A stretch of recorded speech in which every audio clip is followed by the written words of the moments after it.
हरि ओम.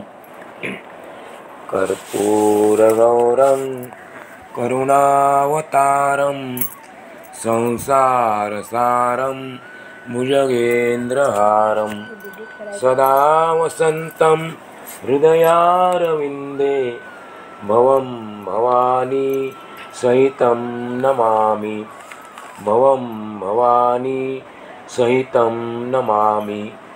आपण आज नवनाथांपैकी श्री चैतन्य वटसिद्ध नागनाथ महाराज यांच्या चरित्राचा थोडक्यात अभ्यास करणार आहोत. श्री गुरु चैतन्य नागनाथ महाराज हे नवनाथांपैकी एक होते. नागनाथ महाराजांवर महिलांची मोठी श्रद्धा आहे. शंकराचा अवतार असलेला हा नागनाथ म्हणजे समस्त महिलांना संकट काळात तारणारा आपला भाऊच वाटतो. प्रत्येक बहिणीचा तो पाठीराख आहे, रक्षण करताय अशी महिला भाविकांची दृढ श्रद्धा आहे. दरवर्षी नागपंचमीच्या दिवशी आपल्या भावाचा उपवास म्हणून नागनाथांच्या नावाने महिला उपवास धरतात.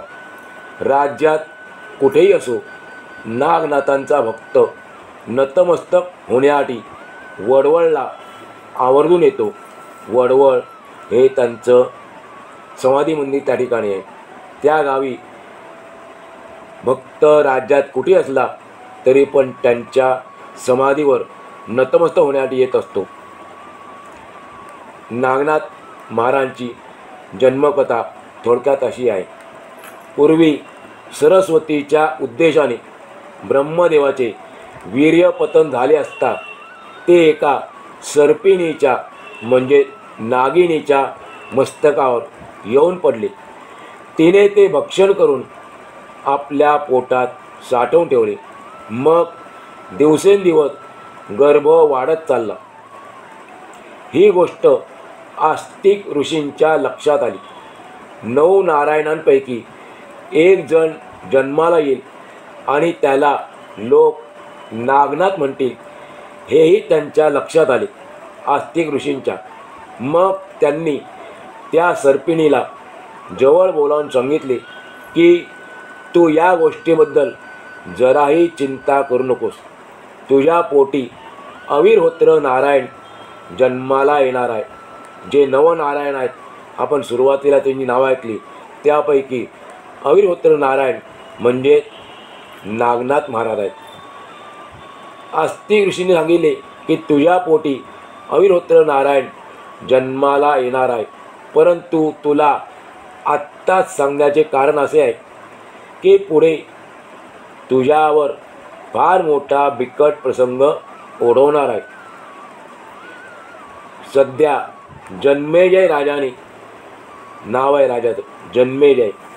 त्या राजाने सर्पसत्र सुरू केले असून मोठमोठ्या ऋषींच्या साहाय्याने समीरांच्या ऐवजी यज्ञामध्ये सर्पाची योजना करून त्यांची कुंडामध्ये सर्पांची यज्ञकुंडामध्ये आहुती देत आहे.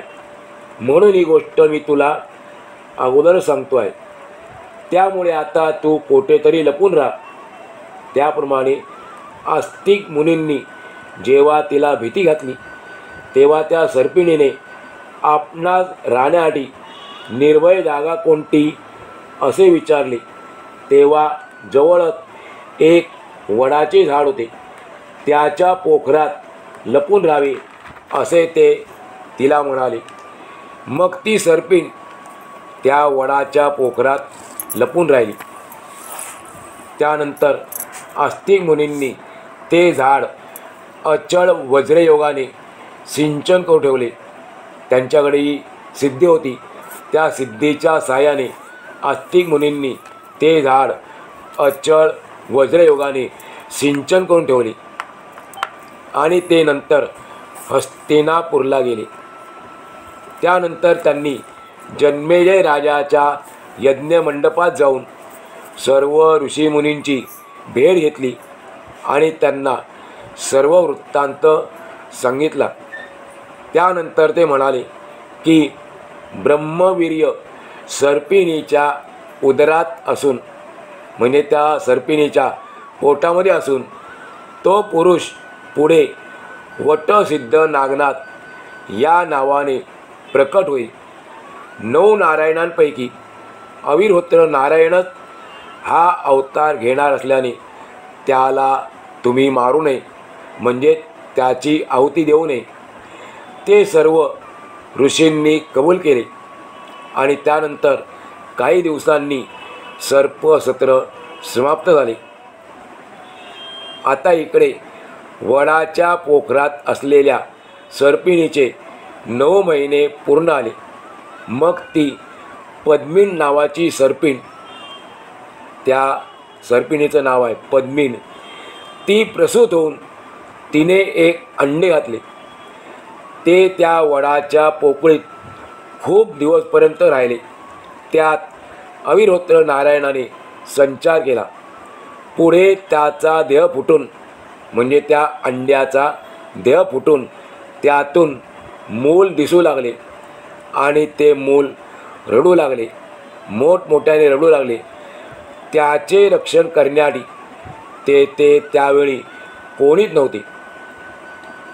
कोशधर्म नावाचा एक अथर्वणवेदी गौड ब्राह्मण वेदशास्त्रात निपुण होता.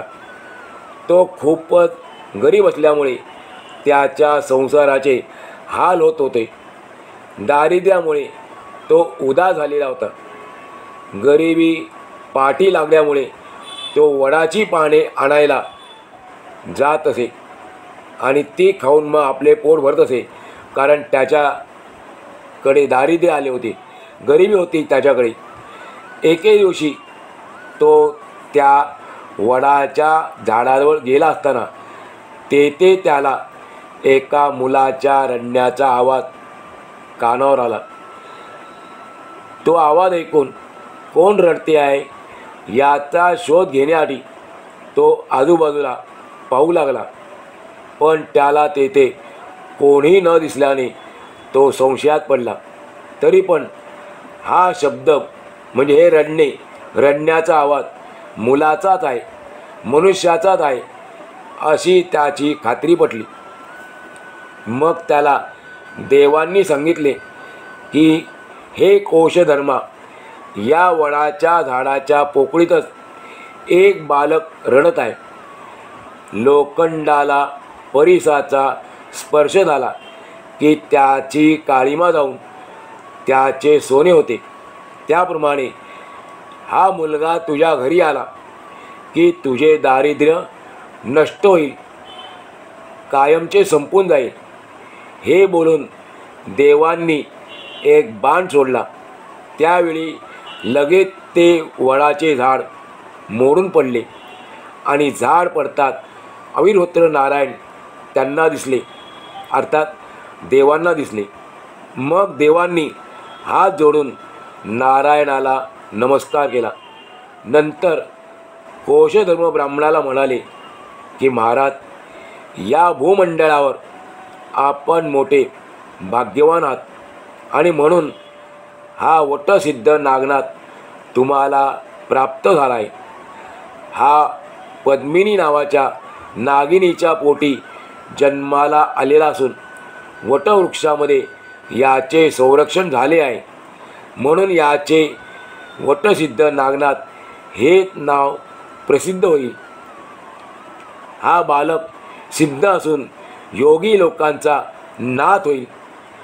ती देववाणी ऐकताच कोशधर्माने आनंदित होऊन त्या बालकाला उचलून घरी आणले आणि त्यानंतर आपली पत्नी सुरादेवी, कोशधर्माच्या बायकोचं नाव सुरादेवी, तिला ते बालक दिले.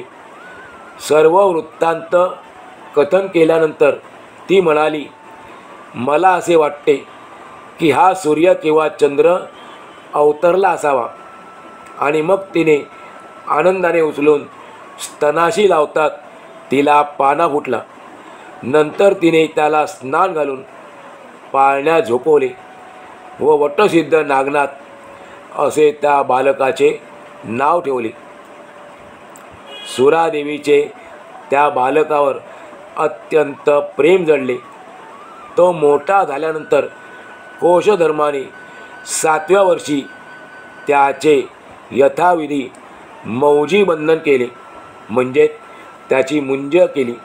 तो विधी केला मौजी बंधनाचा. पुढे कालांतराने नागनाथांची आणि दत्तात्रेयांची भेट झाली. तेव्हा त्यांनी दत्तात्रेयांच्या चरणावर मस्तक ठेवून म्हटले, बहुत दिवसात माझा समाचार न घेतल्यामुळे मी अनाथ होऊन उघड्यावर पडलो होतो. आता आपण माझ्यावर कृपा करावी. नागनाथाची तीव्र भक्ती पाहून दत्तात्रेयांनी त्याला उठवून आपल्या हृदयाशी धरले.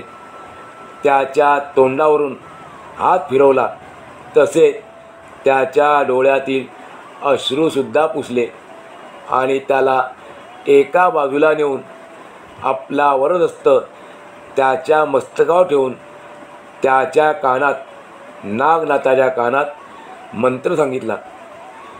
ती आत्मखूण समजतात. तो साधा मंत्र नव्हता, ती आत्मखूण होती. ती आत्मखूण समजतात नागनाथ ब्रह्मपरायण झाला. त्याच्या अज्ञानाचा समूळ नाश झाला. दत्तात्रेयांचे ते अलौकिक स्वरूप पाहता क्षणी त्याला अनुपम आनंद झाला. त्या आनंदाला उपमा देता येणार नाही, एवढा त्याला खूप आनंद झाला नागनाथाला. त्याने पुन्हा एकदा दत्तात्रेयांच्या चरणांवर मस्तक ठेवले. त्याला दत्तांनी आपल्या मांडीवर बसवले आणि त्याची पूर्वजन्म कथा सांगितली. तू अविर्होत्र नारायणाचा अवतार आहेस. तुझी भेट घेण्याचे फार दिवस माझ्या मनात होते, पण प्रारब्धानुसार आज तो योग घडून आला. त्यानंतर मग ते दोघेजण म्हणजे नागनाथ आणि दत्तात्रेय काशीला जाण्यासाठी निघाले. दत्ताने यान मंत्राने भस्म मंत्रून नाथांच्या कपाळी लावले. त्यावेळेला मंत्र होते, सिद्ध मंत्र होते.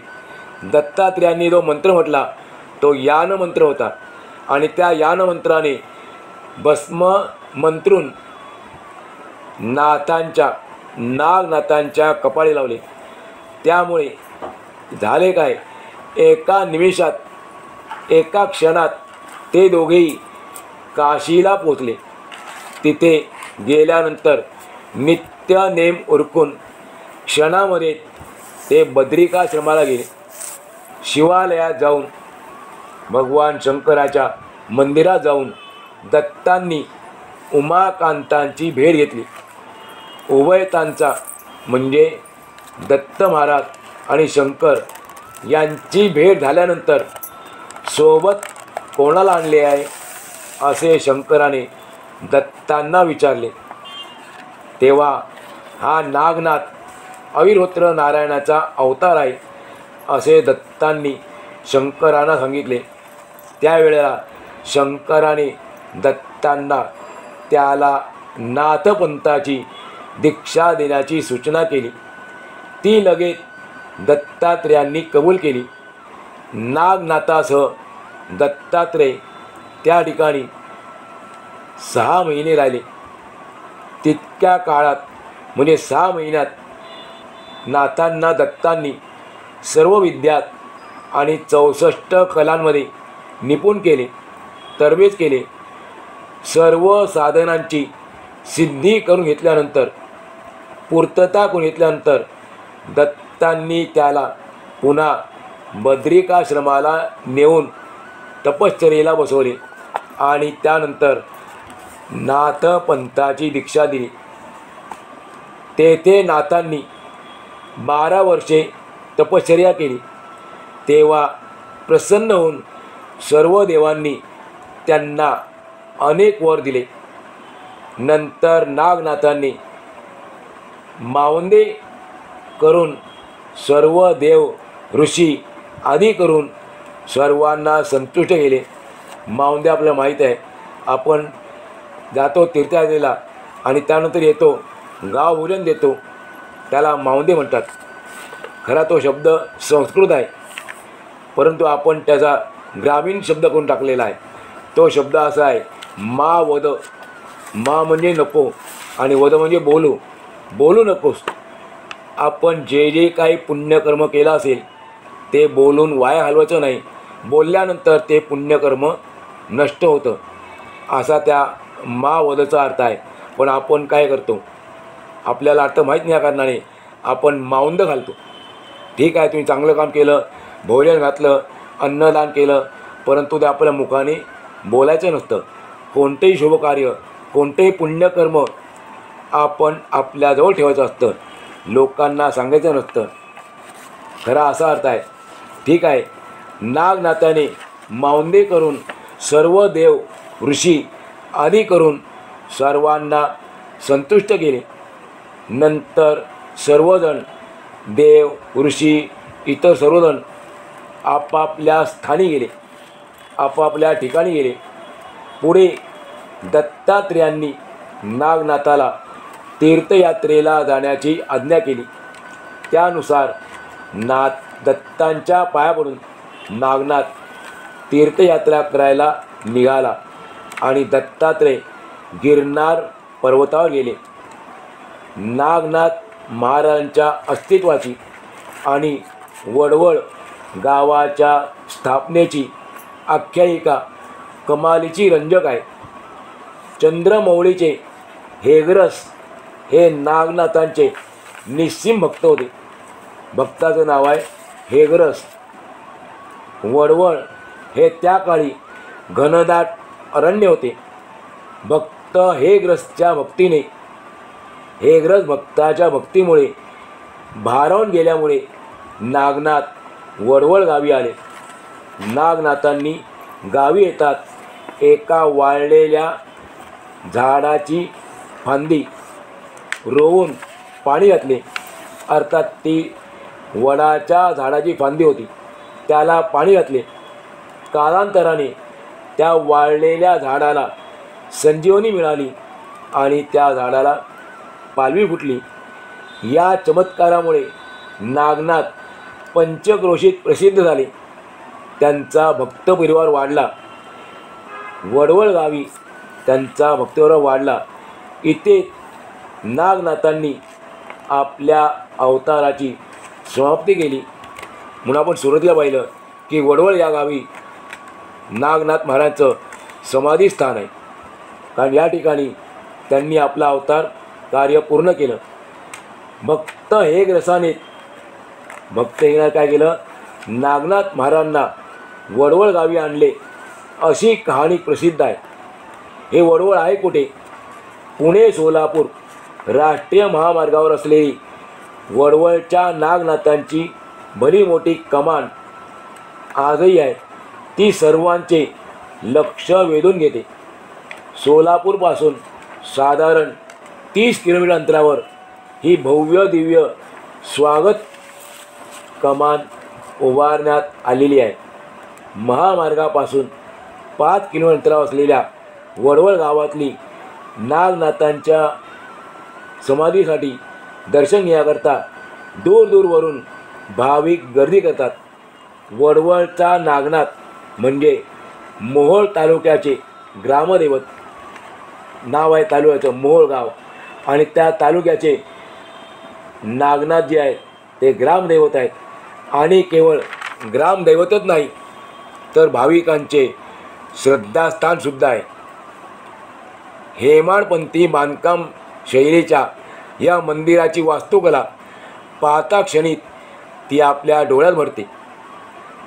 12व्या शतकात याची उभारणी झाली असावी असा अंदाज वर्तवला जातो. नागनाथ महाराज भगवान शंकराचा अवतार समजला जातात. ज्याप्रमाणे वारकरी पंढरपूरची वारी करतात त्याप्रमाणे नागनाथ महाराजांची वारी अमावस्येला असते. या वारीमध्ये हजारो भाविक सहभागी होतात. नागनाथ महाराजांची यात्रा वार्षिक यात्रा चैत्र महिन्यात असते, परंतु वर्षातले 12ही महिने नागनाथांचे हे मंदिर भाविकांच्या गर्दीने फुलून जाते. महाराष्ट्रासह शेजारच्या राज्यातल्या हजारो भाविकांचे ते कुलदैवत आहे. मनोकामना पूर्ण झालेले भाविक या पुरातन मंदिरात येऊन नवस फेडतात. वडवळ गावासह पंचक्रोशीतली जनता या मंदिरात होणाऱ्या नित्य उपचारासाठी हजर राहते आणि सहभागी होते. नागनाथ महाराजांचे मंदिर फार प्राचीन आहे. महाराजांची मूर्ती डोळ्यांचे पारणे फेडणारी आहे. मंदिराच्या गाभाऱ्यात दक्षिणेला आपल्याला महाराजांचे दर्शन घडते. एक जागृत देवस्थान अशी संपूर्ण महाराष्ट्रात वडवळच्या नागनाथांची ख्याती आहे. महाराजांच्या दरबारातून कोणी रिक्त हस्ते रिकाम्या हातांनी जात नाही असा भाविकांचा ठाम विश्वास आहे. नागनाथ महाराजांचा दृष्टांत खरगे परिवाराला झाला. म्हणजे खरगे नावाचा परिवार आहे, त्या काळामध्ये त्यांना दृष्टांत दिला नागनाथ महाराजांनी, आणि म्हणून या परिवाराला या देवस्थानात मोठा मान आहे. यात्रेतील सर्व प्रमुख विधी खरगे महाराजांच्या सान्निध्यात पार पडतात. खरगे महाराजांच्या भाकणुकीने यात्रेचा समारोप होतो. गेल्या 900 वर्षापासून चालत आलेली परंपरा आहे. नागनाथ महाराज खरगे यांच्या रूपात प्रत्यक्ष भाविकांना भेट देतात अशी मान्यता सर्वश्रुत आहे. यात्रेत होणारा सर्व धर्म समूहाचा गजर आणि सर्व जाती धर्माच्या भाविकांची उपस्थिती यातच नागनाथ महाराजांचे महात्म्य आपल्या लक्षात येते. आपण श्री गुरु चैतन्य मोठसिद्ध नागनाथ महाराजांना दंडप्रणाम करूया.